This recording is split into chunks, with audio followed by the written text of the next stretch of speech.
A very good morning to you. Thank you so much for joining us on the program Don't Train, coming to you live from River State Television, Channel 22 here in Port Harcourt. It's the 18th of August, cold, rainy. Yes, it's still beautiful. I'm Utuna here at Zwina.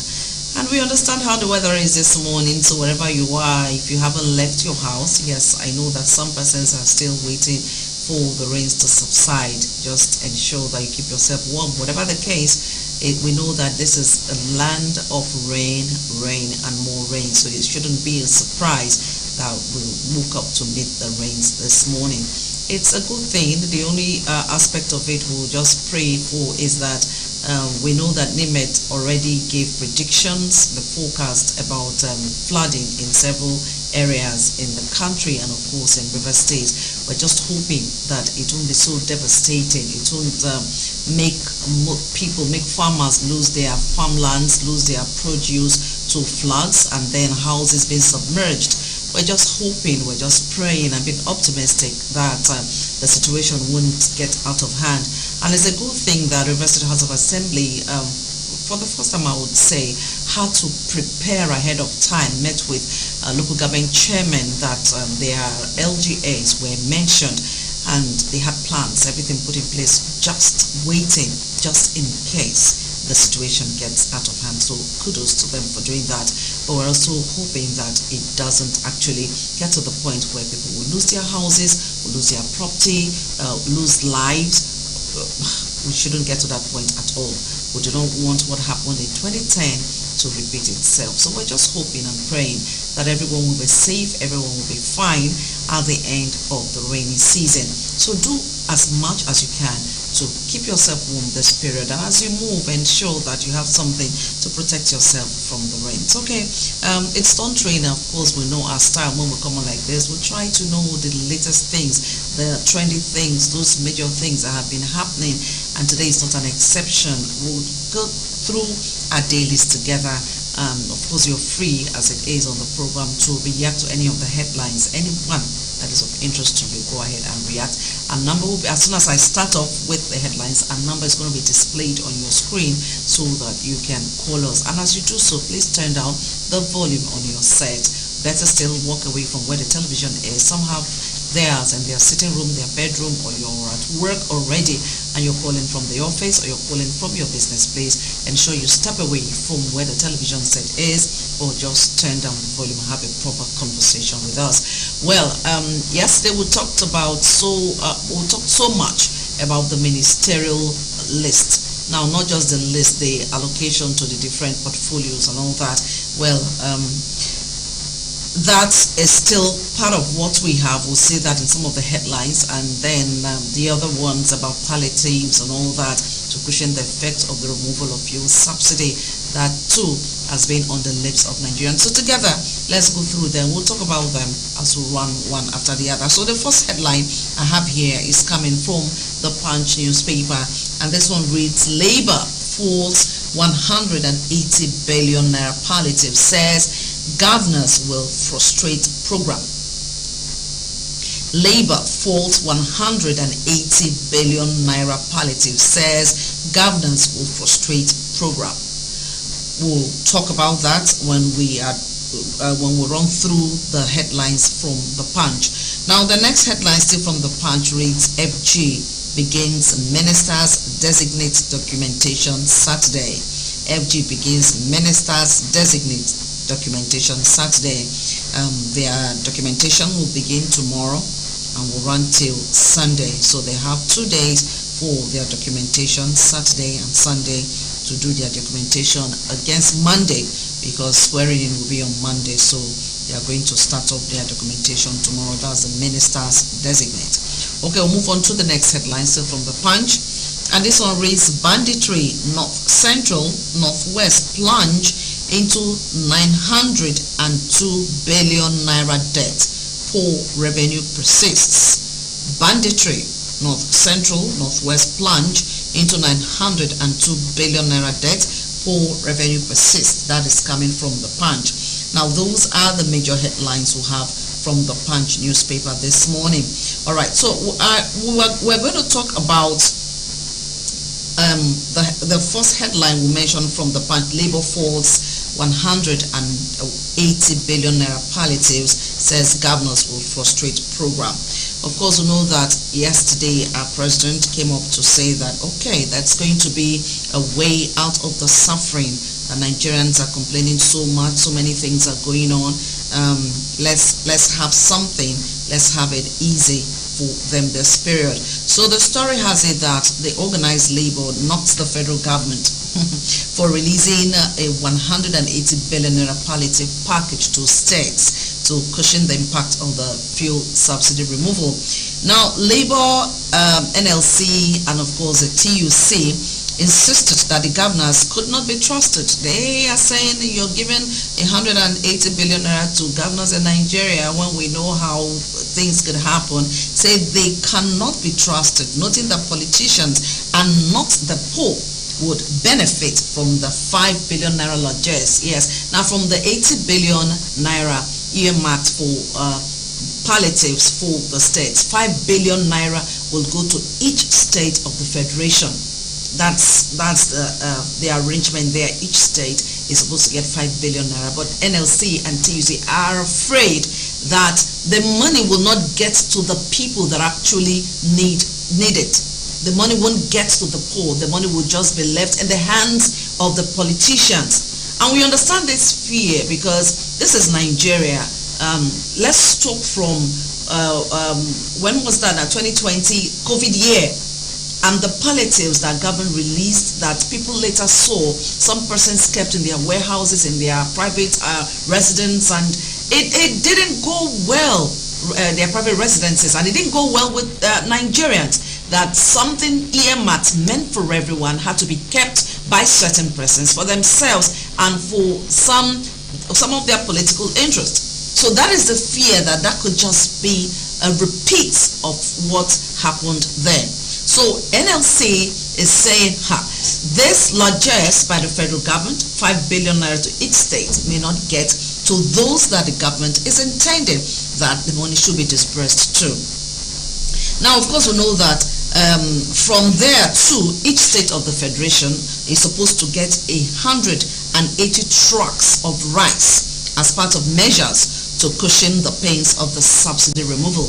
Each state. Now, River State is supposed to get 180 trucks of rice, not the entire states in the federation. Each state getting 5 billion, then the states are all getting 180 trucks, not one state getting, beg your pardon. All the states in the federation, the 36 states and the FCT, are entitled to 180 trucks of rice. Now the issue is this: when this rice is distributed, when the trucks move from one state to the other, what is the guarantee that those that actually need the rice will get the rice? Releasing rice is not the problem. Sending trucks out is not the issue. Releasing 5 billion naira to states is not the problem.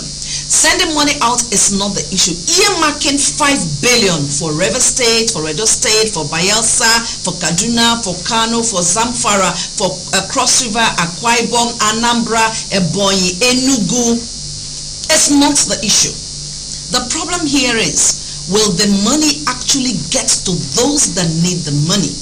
Or the money will be left in the hands of those that are in charge of disbursing the funds to the less privileged. The economy might be biting, but it's not biting some persons. As much as we complain, there are those that do not feel the pinch of what the common Nigerian is talking about.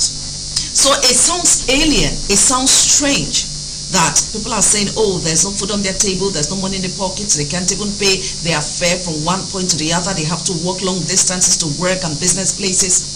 There are some that do not feel those things. And these are still the people that would be in charge of dispersing the funds. So NLC has fears, TUC has fears that the money won't get to the common man. You're free to call us. Our number is being displayed on your screen. Let's get your reactions. Let's get your thoughts. We are Nigerians and we know how these things run. Okay, now the money is also, according to them, that it will enable the 5 billion naira being given out to states is to enable them procure 100,000 bags of rice, 100,000 bags of rice to take care of each state of the Federation, 40,000 bags of maize, and fertilizers to help farmers. But we're worried. I don't know about you. NLC and TUC are worried. Hello, good morning. Good morning, sister. Thank you so much for joining us. I'm going to Friday. I want to look at one of your headlines. Okay, what's your name, sir? My name is Elda. I'm calling from Lubako. Okay, go ahead, sir. God bless you. I want to dwell on level 14 the state for the palliative given to the states to share. Now, my question, first of all, I want to express my disheartening whenever I see Nigerians marketing Nigerians themselves. The question I want to ask, CUT level as a whole, DUC and what have you? I don't have one of the workers in Nigeria. In the government houses, we have civil servants. They call themselves civil servants. I don't know member of labor. That labor liaise with the government, have a synergy with government, so that they themselves will start, they will work together with government to see that this palliative get to the proper place it's supposed to reach. It is only able to stay in Abuja to make noise, to market Nigeria as if Nigeria is only their own. If they have their own duty to do. The governor will not carry this rice or this money to the appropriate place. It is not his duty. The senator cannot come down and share it by himself. Nor the ministers will come down to share it by themselves. It is the civil servants. And this civil servant belongs to one labor or the other, from TUC to all the rest of it. And the labor is here, they marketing themselves that they go to Nigeria. Nigeria. Why did they come and have a synergy with the government to make sure that this palliative get to where it's supposed to get, because it is the same people who are the laborers that are there. So my dear sister, I always look at whenever I see people talking, I don't know what to say. It's just a disappointment to me as a person, and this is my own opinion. So you don't have to go and see what to do with government to make sure that this palliative get to the people supposed to reach. Thank you very much. Thank you so much, Elder. Thank you. That was Elder Ubani from Woku. He has also said what he wants to say. He's entitled to his opinion and his grievances towards Labour and TUC, that they should work with government to ensure that the palliative actually gets to people and not feeling or saying that it's not going to be successful. Oh no, please do us a favor when you call, turn down the volume on your set, or better still walk away from where the television set is so that we can have a proper conversation, please. I didn't want to end that, but I had to because the noise was just unbearable. Okay, we'll move on right now. We're still on this headline about Labour, the headline on your screen there, Labour and TUC. Now, the funding has to be shared. We're told here that it has to be shared with a formula, and I'm going to read out the formula. I have a call, but let me just read out the formula. Say 52% of the money it will be given to states as grants, while 48% of the 5 billion naira will be paid back. Did you hear that? 5 billion naira, 48% of that 5 billion naira will be paid back on an installment basis within a period of 20 months to the CBN by the states and the local government areas in Nigeria. So it's not just to collect. They said 48%, not 100%, so 48% of that 5 billion naira that is to be given to each state will be paid back within a period of 20 months to CBN by the states and local government areas in Nigeria. Let's take this call. Hello, good morning. Hello. Okay, we lost that call. Please try and get back to us and talk with us on this matter and other issues. So that's that for that particular headline on Labour faulting the 180 billion naira palliative. Says governors will frustrate program. Hello, good morning. Hello. This baby is reciting rhymes. Okay, so we just move on to the next headline. We're going on to Vanguard at this time. Okay, let's take this call. Hello, good morning. Good morning. Hello. This is John from West. Okay, go ahead, John. Good morning. Hello, good morning, John. Go ahead. Hello. Are you hearing me? Yes, I can hear you. Go ahead. Hello, John. Oh, okay. Well, John couldn't hear us. Try and call again. We'll move on to the Vanguard. And from the Vanguard, I have the headline here that reads, "Will invade Niger if diplomacy fails, ECOWAS." Will invade Niger if diplomacy fails, ECOWAS. ECOWAS is saying they are going to invade Niger if all talks about trying to get the junta out and getting the democratically elected Bazoum back into office. If everything fails, then they would have to invade ECOWAS. Let's hear from this person. Hello, good morning. Hello. Oh, baby, good morning. How are you? Hello? See it? He or she isn't saying anything, and someone will just call to to tackle me for not allowing them talk. All right. So ECOWAS is warming up to invade Niger, just in case everything about diplomacy doesn't go as planned, as expected, as anticipated. Hello, good morning. Hello, good morning. Good morning. Thank you for joining us. Oh no, please, you cannot hear us. I'm sorry. Please, when you call, turn down the volume on your set or just walk away from where the television set is. We're still on the Vanguard newspaper, and the next headline says, "Subsidy removal.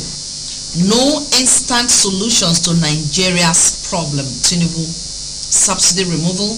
No instant solutions to Nigeria's problem. Tinubu.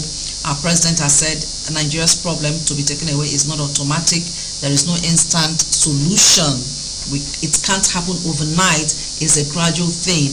And, some Nigerians look at it to say, we have endured, we have tried, we endured for how many years, and then another government took over in May, and since then the situation worsened.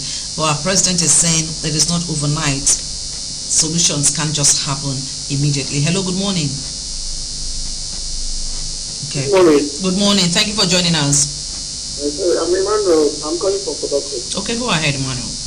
Alright, so my contribution is that the problem we have in Nigeria, they are the problem that we have in Nigeria, because they don't take serious on whatever they ask to do. When they ask to do something, they don't take action on it.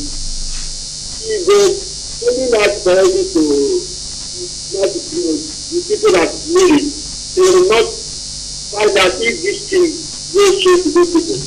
They will relax, and those the people that already have races, they will commit all we have. Hello, Emmanuel, are you still there? Yes, I'm there. Okay. Hello? No.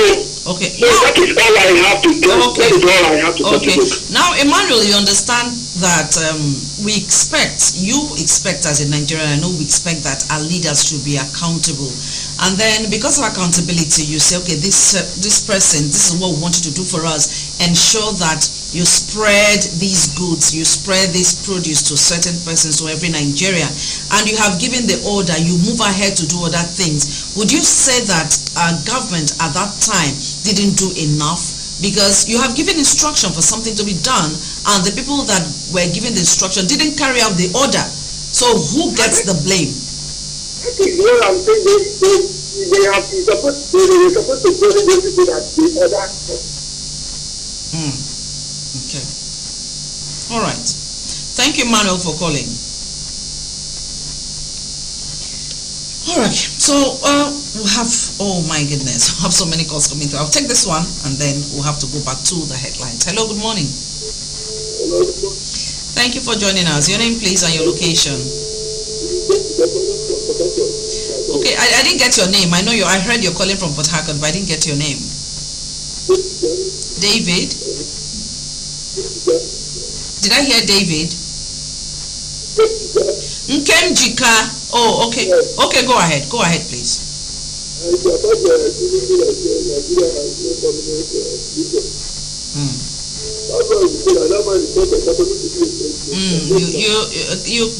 won't be the one to conclude that. You allow the court to decide.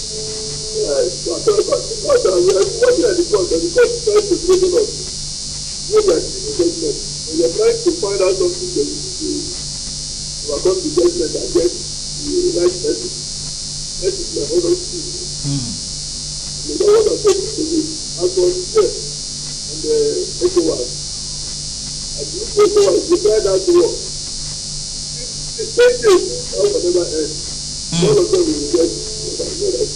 The one that goes nothing, everything decide how to work. And now they are trying to use the church. ECOWAS is not to go to them. As Nigeria, how many soldiers do you have? Boko Haram has two. I think guys are taking their own. And non-government has taken some soldiers. IPOB has taken their own. How many men? They've taken their own. How many died in crash? The one that happened a couple of days back. I think some of them. No, I have to legal state. The two one are doing nothing. How many men they go to the war? How many they go to protect Nigeria? They are preparing for all war. They are ready to do it. And you know that they talk to how to have to protect them. They are about to do it. And a Biafran war. India and fight for us, fight for them. You know that they are doing that. This is one of the war. This is not the war. England is great, America is great, Nigeria is land president, land. This is not the way. It is very no. This is just Nigeria. Okay, Kemjika. Thank you. You've made your point. Thank you so much for calling. All right. Have a great day.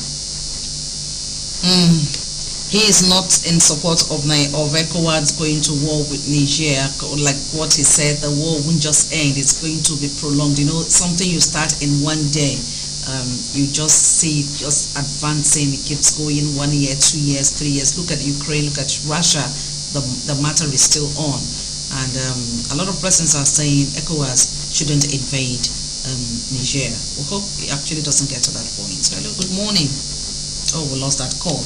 All right, so we'll move on. We'll have it here when the headline that subsidy removal, no instant solutions to Nigeria's problems, and that's coming from Tinubu. Tinubu says it's not overnight. Things can happen overnight. There is no instant miracle to the problems we're facing as a nation. It has to be a gradual process, but it will happen. You know, if you go through the story, there's an instance they give there that it's like a woman that is in labor, a woman that is pregnant from the time of pregnancy to the time she gets into labor till the time the baby comes. It's still a process with the pain and everything. She has to endure the pain of the discomfort, the illnesses, the pain that come with the pregnancy, and then you move on to the pain of labor, move on to postpartum depression and discomfort and everything, and after that, so it takes a while. That's what he's trying to say, that Nigerians should be a bit patient. It takes a while. It's not an instant thing. It will happen. It will come. But let Nigerians be as patient as possible. Okay, so the next headline we'll have here. Let's hear from this person. Hello, good morning. Hello. Good morning. Hello, good morning. I can hear you. Good morning. Good morning. What's your name, please, and your location? Sorry? Let's know your name and your location. My name is Dominion. I'm calling from Roma. Okay, Dominion from Roma. Go ahead. What are you reacting to?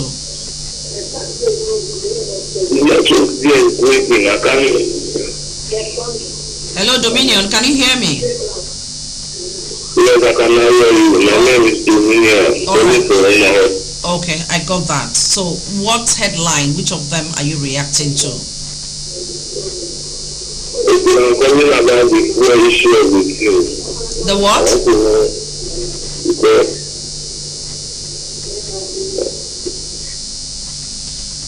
Okay, we couldn't actually follow Dominion. All right, we'll move on to the headline. We'll move on with the headlines. The next one, Javier says, still from the Vanguard, Emefiele, FG showing signs of disobeying court orders. Judge. Emefiele, FG showing signs of disobeying court orders. Judge. Yes, we know. When it comes to our government, we know they do not obey court orders. They do not follow the rule of law. They just do things. Yet we have the judiciary, we have the executive. Everybody wants to be in charge of the other. There is no proper separation of powers. Yet we're taught in government and secondary school that there is separation of powers. Well, we don't see that happening. What we say is encroachment. We don't see separation, proper separation. We see encroachment into different powers. And if a judge is saying that over Emefiele's case, that the federal government is showing signs of disobeying court orders, something should be done. Our federal government should learn to obey court orders. If court says this should be done, please, so that others can follow. We should not undermine the decisions that are taken in court. We should not undermine court orders. That is what this should tell everyone. Okay, we'll move on to the next headline, still from the Vanguard, and it says, Unical suspends Prof accused of sexual assault, bars him from campus. Unical suspends Prof accused of sexual assault, bars him from campus. I thought this sex for Max had been taken care of, was over, had ended. So this thing is still happening. When I saw this story, I even found out that the man was suspended sometime in 2015. This is not the first suspension he's going for. And this time he's been barred from going near the campus. He's a dean faculty of law. Right now he's been suspended from being dean faculty of law. He has also been barred from going near the campus. He's going to be investigated. 2015 he was even arrested. And this time so many female students are speaking up and saying, yes, we're ready to testify. This man makes life unbearable for us on campus, makes life unbearable for the female students in his faculty. And you're a dean, you're a father. What's happening? I thought this matter had ended with our universities. So it's still there, it's still happening. A student, a child sent to school, you would have to ask the child for sex for marks. So many of them are speaking up. So many of them, the girls are ready. They say, yes, they are ready to testify. And then some will say, in one of the reports I saw, he denied. I heard him talking. I listened to him. And he said, oh, those were just accusations. They were carrying placards. The Senate had meetings and he was there, that they just wanted to defame his person. And some person said, this man shouldn't be saying this. We all know him. We know his antecedents. Even the ones that did not graduate from law faculty. Say, Professor Ndifo is someone we know. It's his style. That's what he does. It's so disheartening that in 2023, a lecturer will still be asking for sex for marks in Nigeria. We should have gone beyond that point. Let's hear from this person. Hello, good morning. Hello. Hello. Good morning. Good morning. Your name, please, and where you're calling from. My name is Tino. I'm calling from Liverpool. Okay, go ahead. I want to comment on the headline and talk about giving palliative to the kids. Nigeria, they are fond of giving us palliative that we don't see. Last time when they do NSAS, they give us palliative all over the state. Just palliative is what caused the problem of the NSAS when people are then going for where they give us palliative. This one I'm talking about, they will carry this palliative now and go and pack it somewhere and do what they like to see. until Nigerians will get angry again and go and put it out. So if they want to do something, let them stop between us in Palestine. The last Palestine we did, there are communities here. There's the human capital of Sweden, they were hearing two packs like that. They were hearing two packs to the back of Palestine. So families that have 4 children in our community here, even to this itself, we know that we do it.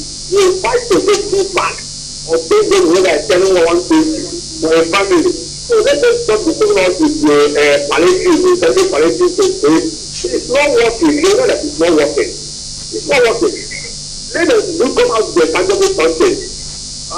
So one that one now, even the one they will say 100 bags of land for a state. When they bring it, the people that are here will be still carrying like 80% of each and bring one bag to the community. Community we have about up to 100 families or more than 100 families in a community. Okay, but what suggestion will you give now to the government? Because the other time the president said he was going to, they had earmarked 8,000 for each family, and Nigerians said, oh no, we don't want that. And now this one has come up, and everyone is saying it's not going to be realistic. So what do you think should be done? What is your suggestion? What should be done? That money that are legal and they are getting out for those subsidies, those money that they're not getting out. So we should carry that money and go and put our refinery in order. That is what we're supposed to do. At least when the refinery is in order, give us food here in an affordable price. We that is the common man in the city, we will enjoy it by paying cheaper to transport. So that palliative is not working. They know what to do, they're just deceiving themselves. Yeah, thank you. All right, thank you so much for calling. Wow, Nigerians. First it was 8,000. No, we don't want that. And now this one, Labour is, geez, the governors won't handle this well. It won't get to the poor people. And then we're just going to leave our president confused because he will just be wondering, so what do I do? How do I alleviate and ameliorate the sufferings of my fellow Nigerians? What do I do? I've tried to do this and they're complaining. I've tried to do this one and Labour is saying it's not going to work because the politicians are going to grab everything just like they did during the COVID. So what do we do? All right, we'll move on with the headlines. We're still on Vanguard, and the next one here says NSCDC naps for suspected rail track vandals. NSCDC naps 4 suspected rail track vandals. When they nab them, they should keep them there in jail because these people can't be doing this. They just can't be doing this. Manholes, they keep removing everything on the roads you walk. If you have to walk when it's raining like this morning in Port Harcourt, you have to be very careful so you don't fall into one of the drains mistakenly or into a manhole because these people keep removing them. So when they see them, arrest them, let them pay for what they're doing.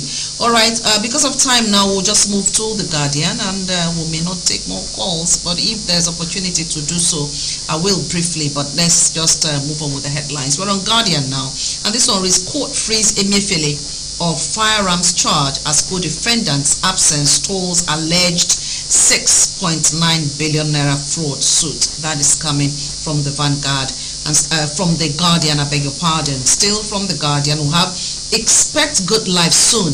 FG reassures Nigerians. I'm sure this is Guardian's way of putting the headline we earlier looked at from the Vanguard, saying that Tinubu telling Nigerians that solutions to Nigeria's problems are not automatic, a gradual thing. So Guardian puts it this way: expect good life soon. FG reassures Nigerians. Then move on to the headline that says Unical suspends Dean as more female students narrate ordeal. Unical suspends Dean as more female students narrate ordeal. I will have talked about that. It's so disheartening. It's so sad. Someone sends her child to school, and the child comes home complaining that the lecturer is molesting him, molesting her. And I'm just wondering what this means. We shouldn't be hearing of things like this. We know that these things have been happening. In fact, when you ask them, when there's an opportunity to talk with lecturers and you ask them, they tell you point blank, we don't know if that kind of a thing is happening, we've not heard, we don't know, it doesn't happen around us. But the students are the ones to tell you, this person has been making advances, this person has been molesting me. this person has been molesting me. And this man went on suspension 2015, 2023, he's been suspended again because of the same issue. Something should be done about it, and quickly too. Everyone can't be calling one person. You can't see this person and call this person names, and you just take it that the person is innocent. Okay, we believe that at the end of the day, when they investigate and find out, he should face the matter. He should pay for what he has been doing to the female students under his tutelage. Okay, we'll move on to the next headline. Kudos knocks for Tinubu over ministerial appointments. That's still coming from The Guardian. Kudos knocks for Tinubu over ministerial appointments. Then we'll have palliatives. FG approves 180 billion naira grant for states to procure grains, fertilizer. That is coming from The Guardian newspaper. And that's about that. We can't take more headlines because of our time. We have to go at this time. So many calls coming through. We apologize. We can't take more calls. Our time is up. But we want to thank everyone that was able to call and those that are still trying to reach us. Thank you so much for being part of the program this morning, for making it a point of duty to join us every morning on Dawn Train. It's a Friday, so just enjoy yourself. And remember that work begins again for the regular workers Monday morning. We'll be here to bring you another interesting time on Dawn Train. I'm Utuna here as winner. Enjoy every program that will come your way today on River State Television, Channel 2.